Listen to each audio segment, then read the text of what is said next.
Hello, my wonderful, beautiful friends, guys. Welcome back to our /MaliciousCompliance, where people follow exact orders to spite someone. And in today's episode, it's all about nasty Karen bosses demanding workers obey them. And one OB tells a story about the time they obeyed their Karen boss so much, it literally ends her career, guys. The stories are so satisfying in this one, so sit back, grab a drink, relax, and let's dive in. To start, I used to work IT at a mid-sized logistics company.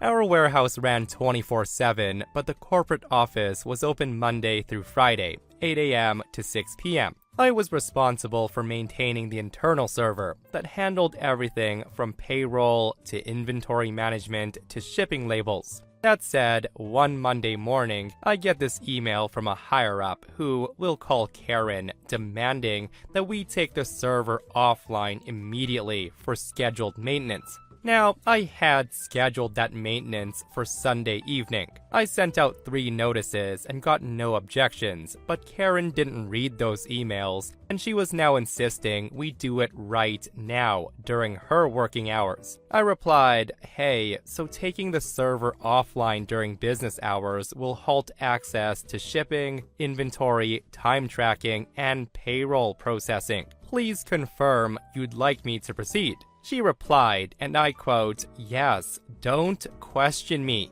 You should be working on my schedule, so get it done now. It was quite the smug answer, but alright, malicious compliance time. I looped in the warehouse manager, and I let him know the system would be down per Karen's urgent request. I then pull the plug at exactly 10:30 a.m. Within 15 minutes, the entire office was in chaos. No one could clock in or out, print labels, track shipments, or even check inventory levels. The phones were ringing off the hook. The CFO immediately storms into my office screaming, hey, what the heck is going on? I just show him the email thread, and he read it and his eyes went wide. Less than 30 minutes later, Karen storms into my office. She's red-faced and yelling at me. I calmly pointed out that she had approved the server downtime in writing, despite my warnings. I offered to restore access early, but reminded her that it would take time to reboot and check for errors from the forced shutdown. Was there a fallout? Oh, yes. Karen gets dragged into a meeting with the COO and the CTO that afternoon. From what I heard, it did not go well for Karen.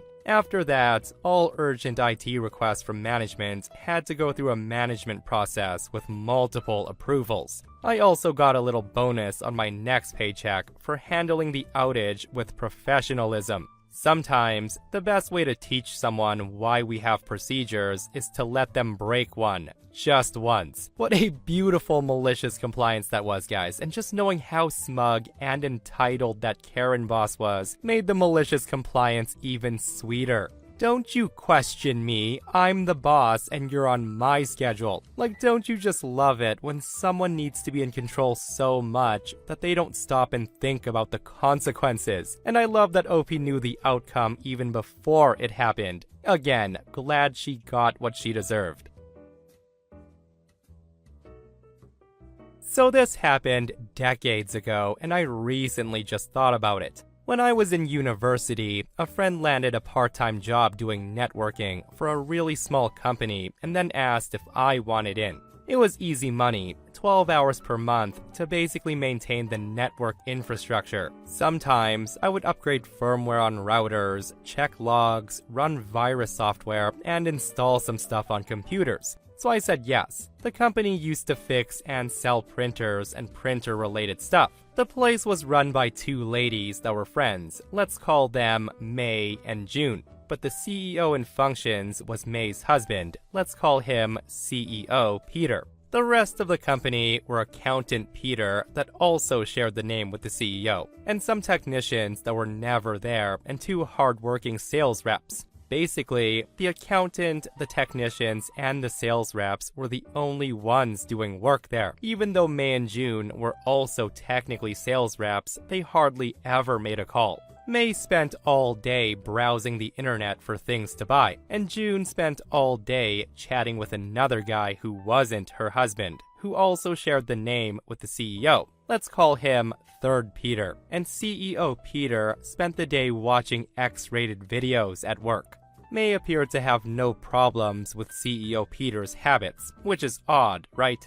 Meanwhile, I spent most of the time there trying to clean CEO Peter's computer from the myriad of viruses that he would install. From browsing sketchy sites, clicking on sketchy links, and downloading free X-rated videos. Even when I complained a lot about it to him, he said he didn't know why there were so many viruses, and he kept doing it every single day. On top of that, the place was full of drama. One day, May approaches me furious, saying that she caught one of the sales reps browsing the internet instead of doing sales calls, and she wanted to disable the internet for all the reps. I check the logs, and I find out the rep browsed the specifications of one of the machines she was selling. It was a newer model she wasn't familiar with. So with that, cue malicious compliance. I disabled the internet for the whole company. About 2 minutes later, May, June, and CEO Peter come running to the server room. They're shouting what the heck is happening to their internet. The accountant and the sales reps never realized something changed because they were hard at work. I told them that May made me do it. And to that, she responds, "But just to the reps. I don't want the reps to have internet." I just told them some BS that I couldn't block a specific IP because they were assigned dynamically,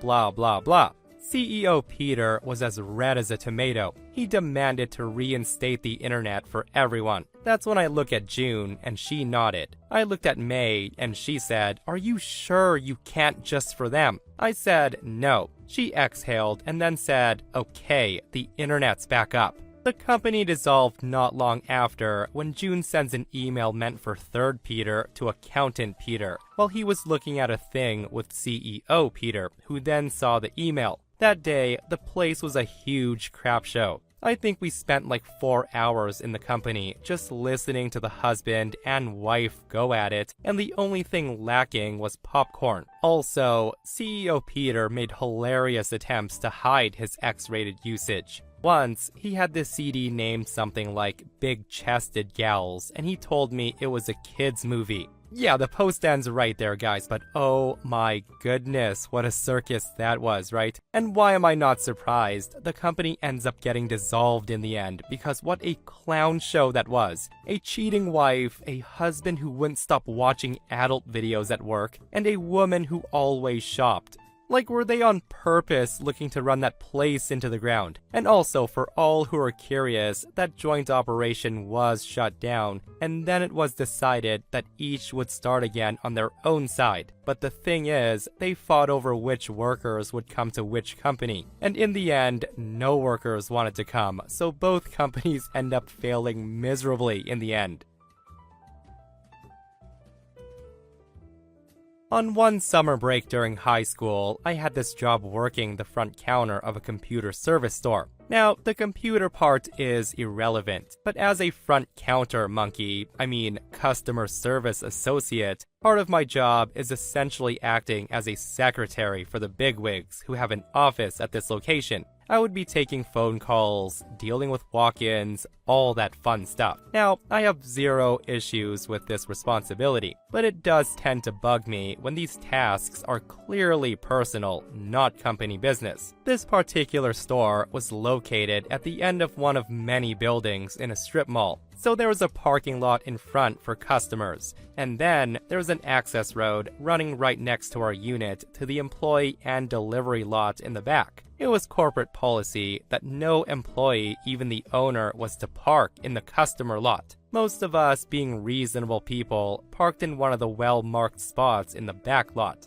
This company also had 3 managers who essentially served as CEO, COO, and CFO. The CEO and the CFO were majority owners. Mostly, however, they were just the bosses, and they were really cool people to work for. It was a really casual work environment, and we had a lot of fun without a lot of micromanagement. The CFO was a minor exception. While easygoing and a decent boss, the guy always had a bit of an entitled attitude because he was a primary investor in the business. He thought he knew better and he was more important than anyone. Sometimes, like in financial situations, this was absolutely true, but the attitude carries on over into areas that he was not an expert in, like how to repair computers. But that's also not really important either. What's important is that the CFO had this collection of Corvettes that he absolutely doted on. He took great pride in driving a different one each day and showing it off. Well, at some point, the CFO decides that he's gonna start parking on the access road between the parking lots instead of in the back like the rest of us. Now, I'm not sure why, but I assume it was from some combination of I'm too important to walk that far to my office and no one can see my Corvette back there. And this is annoying, as now we need to drive completely around to the other side of the building to get to the back lot. As employees of the CFO, us underlings do gripe about it, but we take it without complaint. The rest of the businesses in the strip mall, however, do not. One day, this business owner comes into our office and he says, I need to talk to whoever drives that Corvette. I respond, sure, let me see if he's available. Can I ask what this is about? The owner says he needs to move his car. He's blocking back lot access. I tell him, just one moment, let me check. I then proceed to the back of the store where the CFO's office is, and I say, hey, there's an owner out front asking that you move your car. He'd like a word with you. The CFO sighs and says, tell him I'm busy. With that, I head to the front of the store. I tell the owner, I apologize, the CFO's in a meeting at the moment. I can give him your message, however. Is there anything else you'd like me to add? The owner says, no, just get him to move his car. I tell him I can't promise anything, but I will give him this message. Now, this happens almost verbatim every single day for the next 2 weeks, enough that the owner stops asking to see the CFO, and he just asked that I give him the message, and I do, every single day. The CFO's getting frustrated, but at this point, he can't really get mad at the messenger, and he doesn't want to talk to the owner, so the three of us just reach an unhappy stalemate. The next Monday, the owner walks in again, but instead of the normal message, he has an ultimatum. The owner says, hey, will you give the CFO another message? I respond, absolutely. The same one? The owner says, no, tell him I talked to the landlord and that's not a designated parking space. If he doesn't move his car within the next hour, I will have it towed as per my lease with the property management. I respond, okay, I'll alert him immediately. Thanks for the heads up. I'm actually surprised at this point that he didn't just have him towed without warning. However, the CEO apparently found his breaking point. Unfortunately, it's the wrong day for his demand. I go to the CFO's office and I tell him, hey, so the owner guy stopped by again and he said to tell you. The CFO interrupts me right there and he says, stop. You come in here every single day with that stupid crap. I don't want to hear it again. If he comes in again, just tell him I'm in a meeting and take the message, but I don't want to hear it. At this, I confirm and say, so you want me to always tell him you're in a meeting and to never give you his messages? The CFO responds, yes, I never want to speak to him. I respond, okay. The owner, being a much nicer person than I, stops by once more before his deadline's up. As instructed, I inform him that the CFO is in a meeting, but I gave him the message.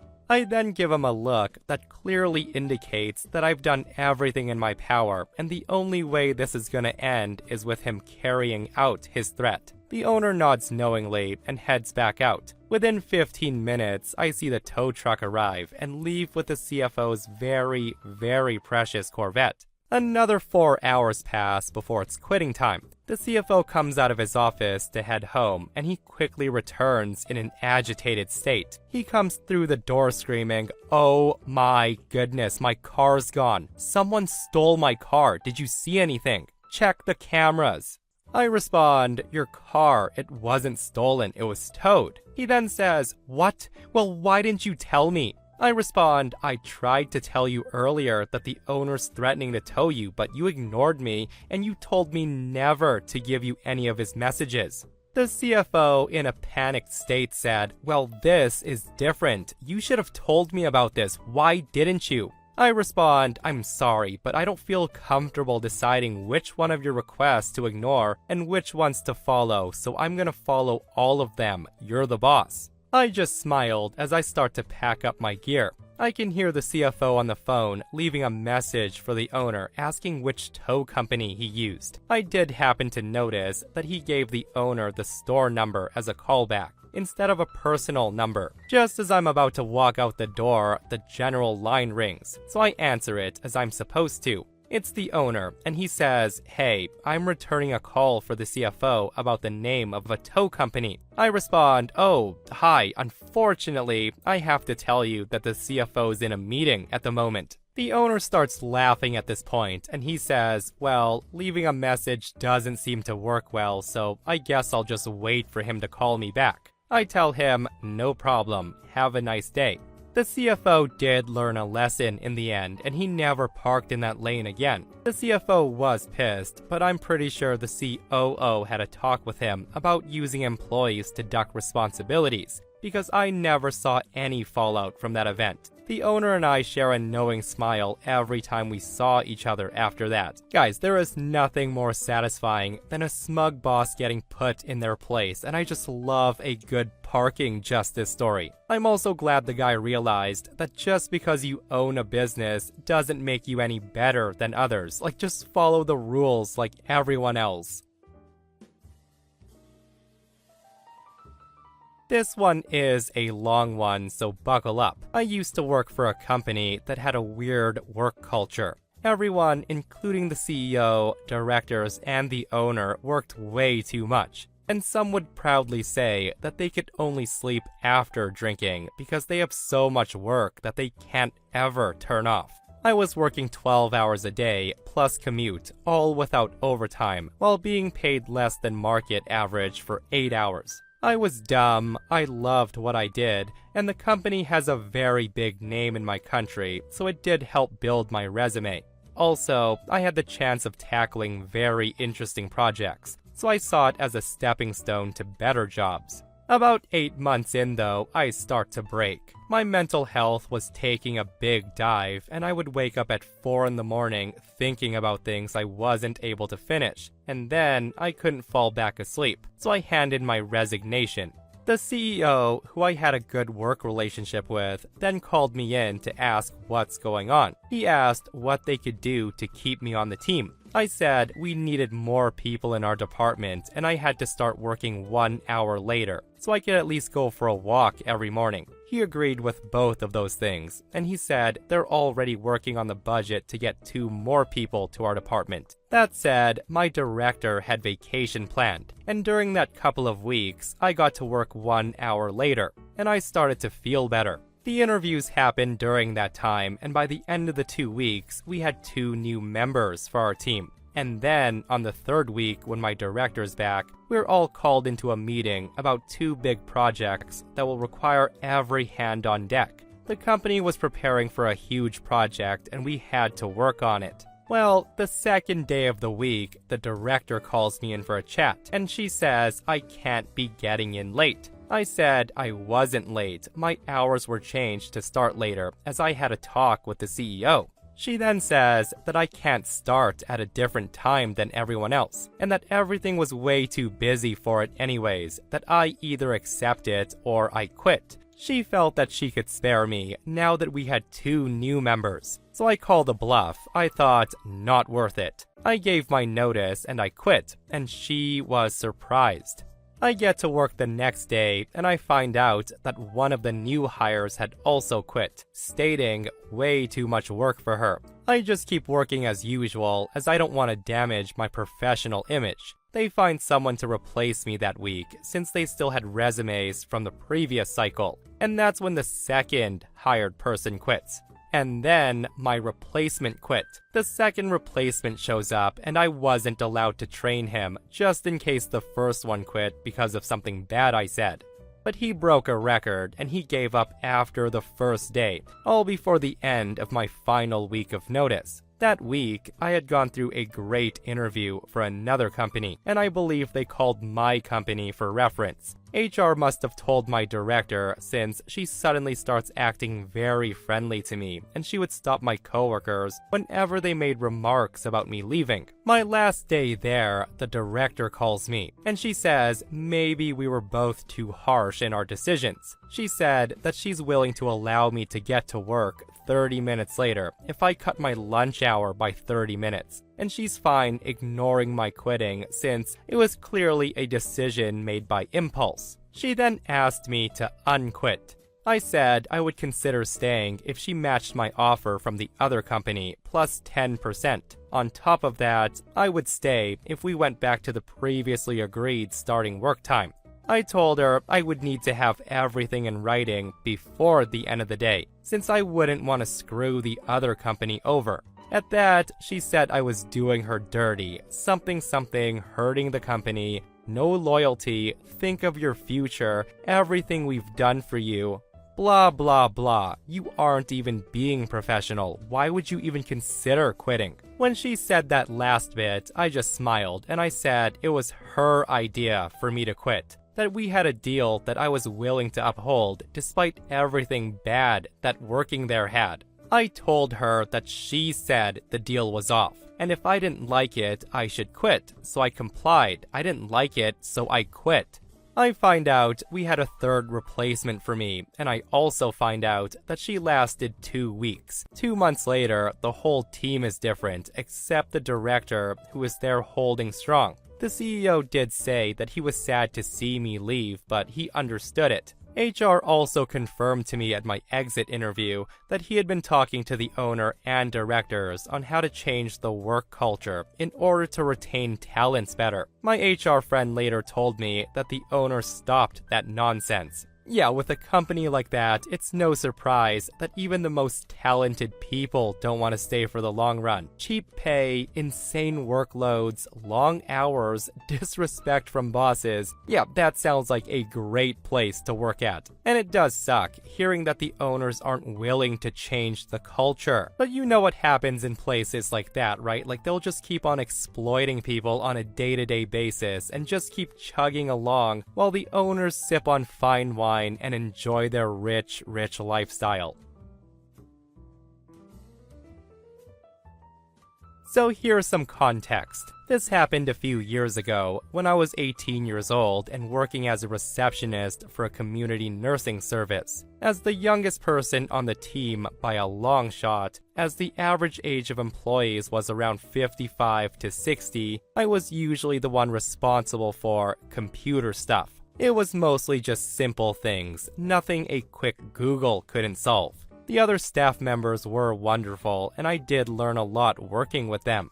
Except for the assistant manager, Karen. Now, this woman was the bane of my existence. She was 75 years old, and she recently came out of a 15-year retirement, and she was armed with a certificate in business management from this online course. The woman refused to use basic computer skills, such as Word or email, stating that she didn't need to learn them because she had others to do it for her, namely me. In a 5-hour shift, I would spend 3 hours just fielding her tasks. Needless to say, this came along with all the fun personality traits that make a manager from hell. And here's the malicious compliance. At the start of one of my shifts, I receive an email from Karen asking me to print the attached files.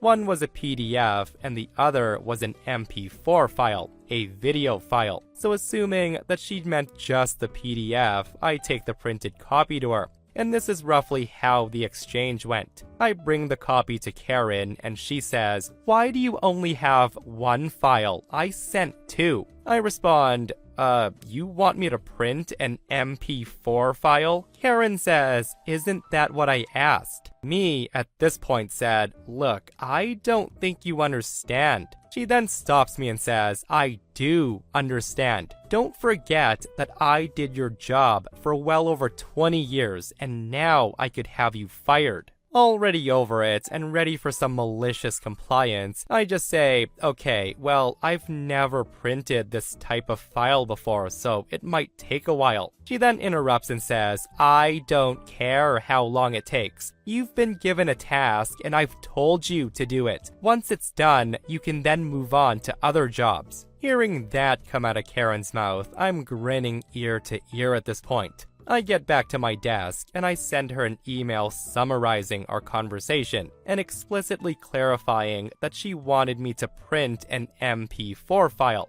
to which I get a snarky reply, which I thought perfect. So with that, I spend the next 4 to 5 hours pausing the video every 2 to 3 frames, screenshotting it, pasting it to a Word document, and hitting print. The administrative tasks did pile up. Not that Karen noticed, because she mostly spent her time reading magazines and talking on the phone. I did feel bad, as this placed an extra load on the other receptionist. However, Karen was universally hated, and they gave me their blessings. Once that was complete, I took about 100 pages, carefully held with clips to her desk, and I sweetly told her that I printed the other file. The woman looked smug until she saw what was in front of her.